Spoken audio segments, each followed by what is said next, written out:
Como que nós podemos, por exemplo, buscar uma solução para um problema que parece complexo?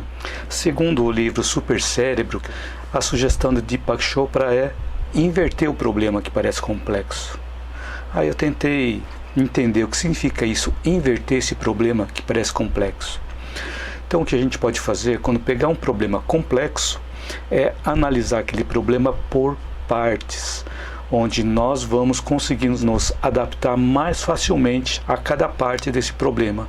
Ao invés de pegar o problema como um todo, nós pegarmos pedaços e analisarmos por pedaços esse problema. Então, com isso, nós vamos ter maior facilidade de nós nos adaptarmos àquele problema. Então, vamos juntando uma peça aqui, uma peça ali, e juntando tudo, nós vamos conseguir desvendar a solução daquele problema. E todos nós temos uma capacidade inata de nós nos adaptarmos e utilizarmos essa capacidade para nós podermos sobreviver.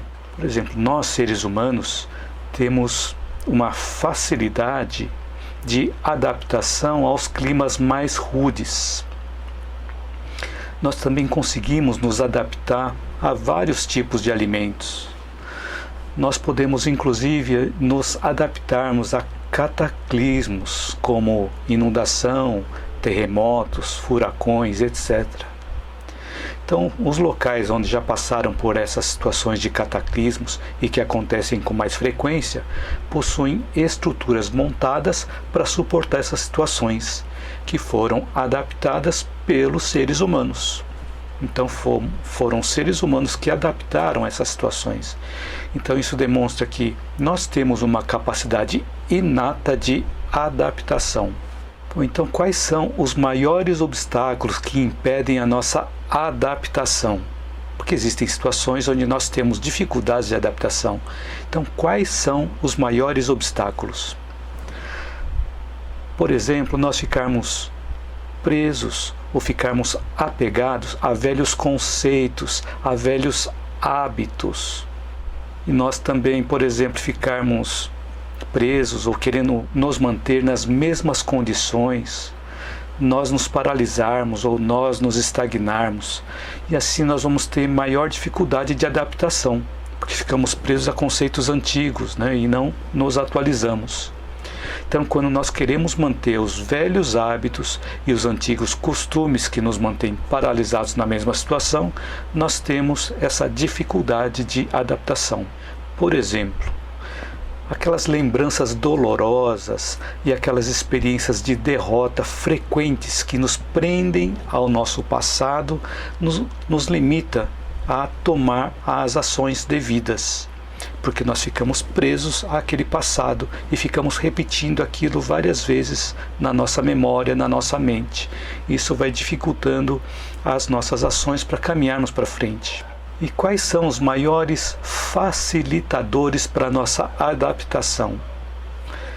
Uma das coisas é o desapego, a renúncia ao ciclo que já passou e buscarmos um novo ciclo. Nós sermos mais flexíveis. Nós, por exemplo, mantermos a calma.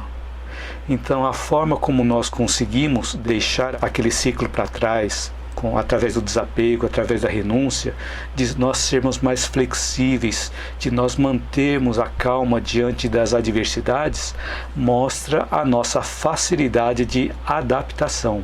E quando encontramos um problema novo, nós podemos tentar resolvê-lo pela maneira como sempre nós fizemos, ou nós podemos buscar uma maneira nova de resolver esse problema novo. Só que geralmente os problemas novos requerem soluções novas. Geralmente com os velhos conceitos é mais difícil conseguir encontrar uma solução para um problema novo. E aí nós ficamos travados se utilizamos os velhos conceitos para tentar resolver um problema novo. Então imaginem, por exemplo, duas pessoas que se relacionam há muito tempo, mas que frequentemente estão discutindo. Nenhuma delas quer ceder. E com isso vem a frustração para ambos e podem até se sentir mais reprimidas diante disso. Então, qual o resultado de tudo isso? O resultado é que vai acontecer um tipo de um ritual, onde cada um insiste em repetir as mesmas opiniões, fazem as mesmas reclamações, fazem as mesmas queixas, demonstrando cada vez mais a incapacidade de aceitar o ponto de vista do outro. Ou seja, estamos assim nessa situação, demonstrando a nossa dificuldade de adaptação.